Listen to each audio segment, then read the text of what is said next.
ഈശോ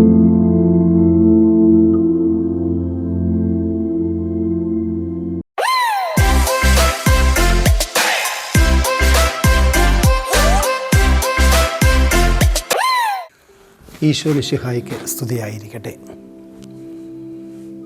അപ്പോസ്തലന്മാരുടെ പ്രമുഖനായ പത്രോസും മതമർദ്ദകരിൽ പ്രധാനിയായ പൗലോസും ഇരുവരുടെയും തിരുനാൾ തിരുസഭ ഒരു ദിവസമാണ് ആഘോഷിക്കുന്നത്. ജൂൺ മാസം 29-ാം തീയതി. എന്താണ് ഇവർ തമ്മിൽ പൊതുവായുള്ളത്?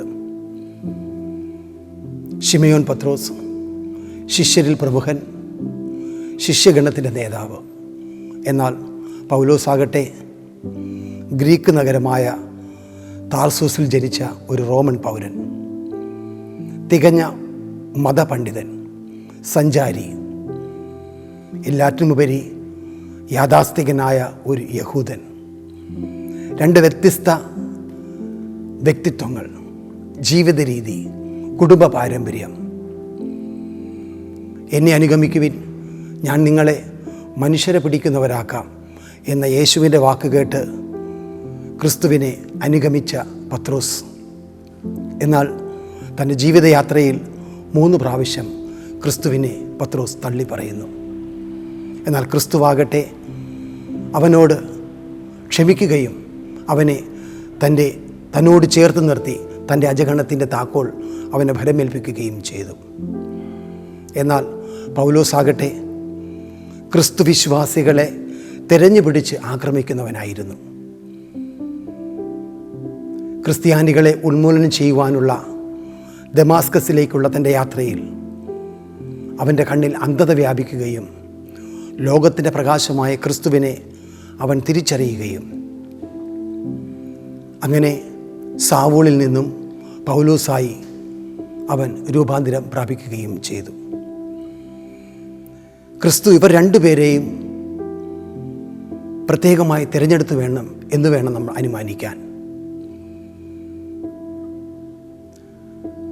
ശിഷ്യരിൽ പ്രമുഖനായ പത്രോസും സഭയുടെ ഒഴിച്ചുകൂടാനാവാത്ത സാന്നിധ്യമായ പൗലോസും ഒരുമിച്ച് ചേർന്നാണ് ക്രിസ്തു സഭയെ, ആദിമസഭയെ പടുത്തുയർത്തിയത്.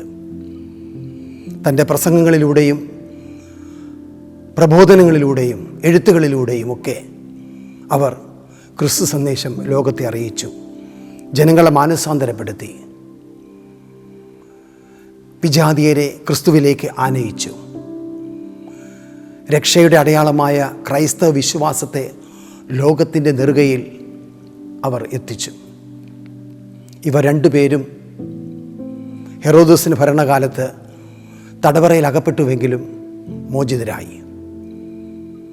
എന്നാൽ നീറോ ചക്രവർത്തിയുടെ കാലത്ത് ഈ 2 അപ്പോസ്തലന്മാരും ക്രിസ്തുവിലുള്ള വിശ്വാസത്തെ പ്രതി രക്തസാക്ഷികളായി മാറി.